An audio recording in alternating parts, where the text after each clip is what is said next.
This week on Crunch Week, we're talking about Comcast's bid for Time Warner Cable, the demise of Flappy Birds, and Snapchat's Smoothie hack.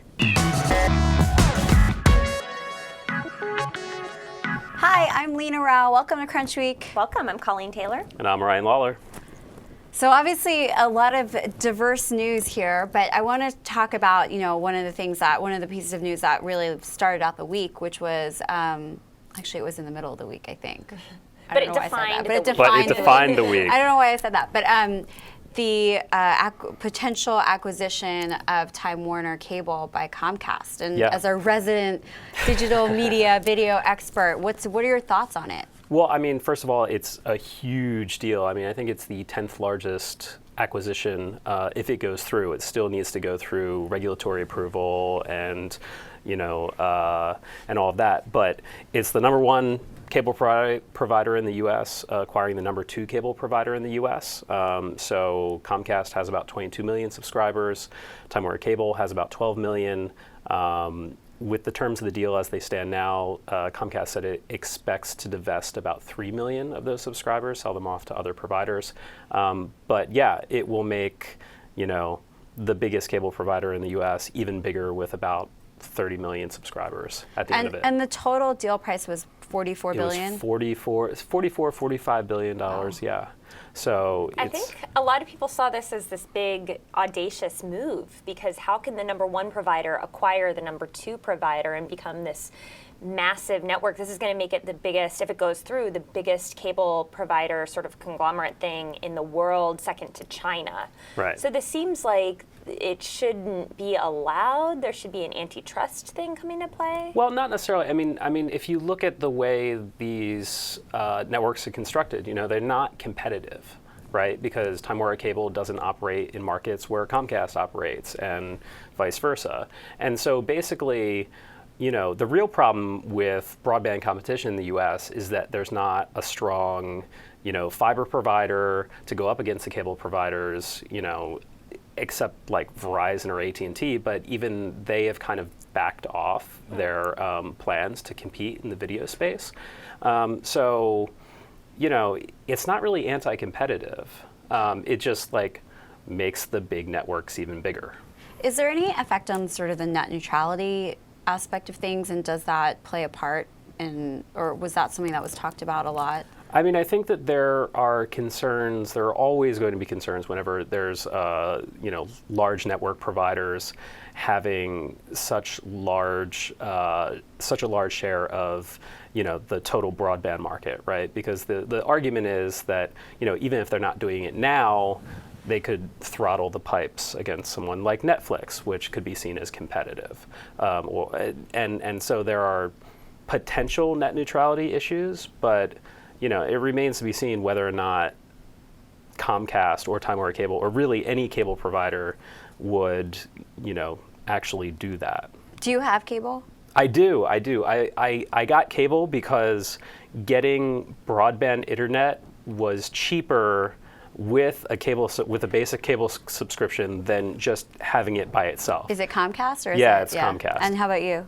No, I don't have cable. No, cable. I just have broadband. But I think it's just a sign of the times here that the whole discussion around this deal, it's not about TV, it's about the broadband. Yeah. Right. So it just shows the power of technology here, and that this is really what everyone's talking about. It's like cable is the afterthought here, and this is really a broadband deal. I think that's kind of cool. The one last thing I do want to say before we go or move on to another topic, though, is that a lot of people look at this as negative for Time Warner Cable subscribers, in part because of the customer service thing. No one likes their cable provider. It just universally, customer support sucks. And that's just something you have to live with. But I actually think that based on, the apps that Comcast has built, based on, the new set-top boxes that they're rolling out, I actually think that this is a net positive for Time Warner Cable subscribers, because at the end of the day, they're going to get better apps. They're going to get, better services than they currently have, because Comcast is probably one of the more forward-thinking cable providers out there from a digital perspective. So I don't think it's all bad.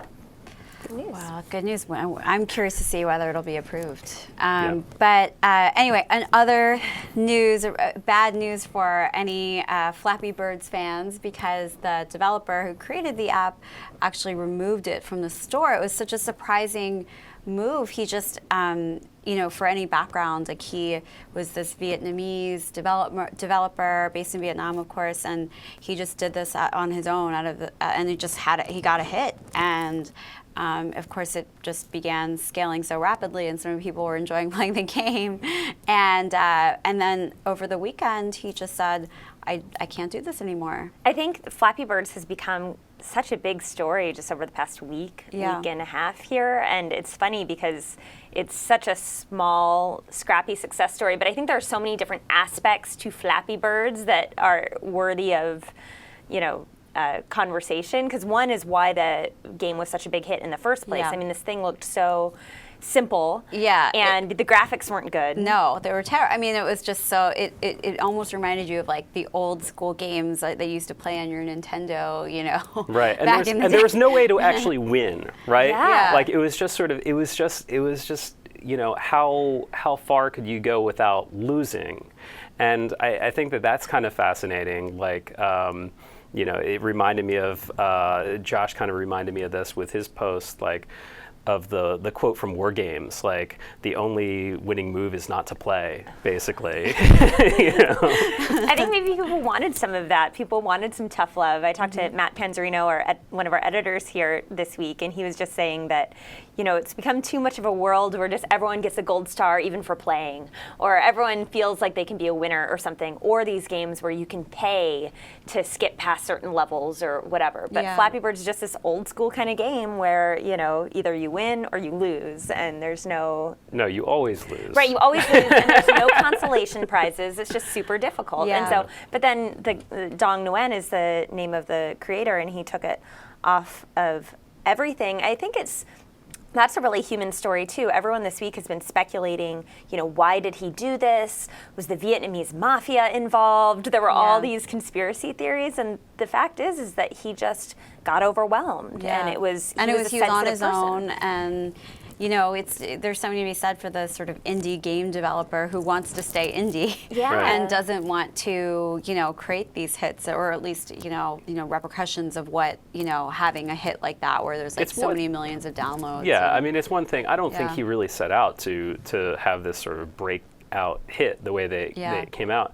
I do think it's kind of interesting that the story, like, if you've downloaded it, you have it forever. And, as much as he's not going to continue to scale up recurring revenues or whatever, like, there's still advertising in the game. Like, he's still making money off of past downloads for as long as people and aren't end up like playing people it. selling their phones or selling the game, like the phones with the eBay. People are trying to. I think eBay. game. I think eBay has been taking off. Yeah. Like the phones with Flappy Bird installed or whatever.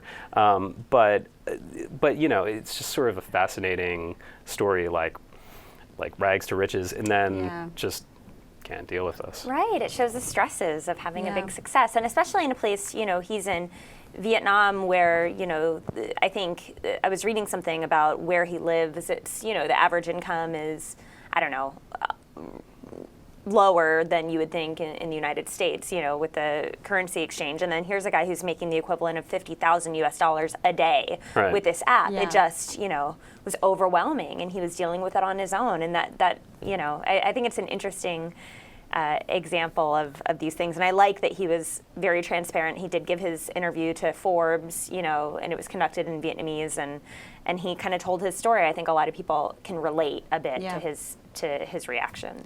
Well, in security news this week, there was an interesting hack that took place on Snapchat. What a weird week of news. We got Flappy Birds, like a hack where people hacked into Snapchat and only used it or hacked into people's Snapchat accounts and used it to send photos of fruit smoothies to other people. It's like so it sounds weird. Like, it's like native advertising. It sounds like it was probably a benign hacker of some sort who just was like, wanted to show like how bad the code was, or how that there was just such a flaw in the security around the code, and maybe it was just a signal, to try to get Evan and the folks over there to boost up on their code. And let's be clear, I mean, Snapchat has had many more serious hacks that have happened against them in the past, where, phone numbers and, email addresses were leaked for like 4.5 million users of the app previously.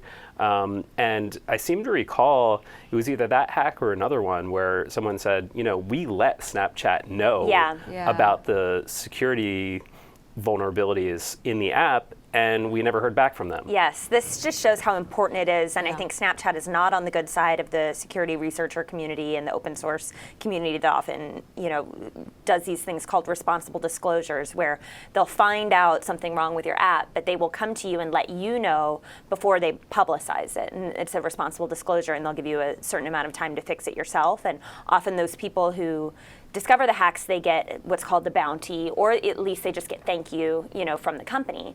And Snapchat just ignored these guys, and that is just not how it's done. That's not good etiquette in this community. I mean, Snapchat has done a lot of interesting things where they don't play by the rules of the technology industry. They've kind of been the renegades in a lot of ways when it comes to VC capital and when it comes to a lot of things, but this is one group of people that you don't want to disrespect, and that you should really have your cards in order here. But Snapchat apparently still doesn't have like a real codified security outfit. I mean, and I don't understand. They just raised all this money. Like, they're valued at this crazy valuation, and they don't have like a really good security person. Like, that should have been, to me, in my mind, like one of their first hires. And especially considering they have that. Right, and especially for the type of app it is, Yeah. where you expect that, leaking like account information is one thing, but the things that you share on Snapchat are things that you want to disappear, or that you at least expect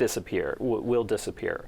And there seems to be a larger problem here, which is, for that level of trust, you do need to have, really advanced security and have to have that in line. And it's not just, I don't think it's just even your internal security, because I think they probably do. I think that they do have a couple, they have security people, but you can't do it all on your own. Security that's the nature of it. You have to be part of this larger community, and you have to give the larger community respect. You can't just have the hubris of saying, well, we have our top-notch security guy, and then when you get these responsible disclosures from these independent security hackers, you can't ignore those. You have to have a response. You have people hacking within your, you have like a developer community within your community or your company that are hacking, which a lot of companies do. Like, they do have like internal people who are essentially trying to hack the systems so that they know where their laws are. Yeah. I mean, it seems a little bit odd to me. Yeah, I think historically,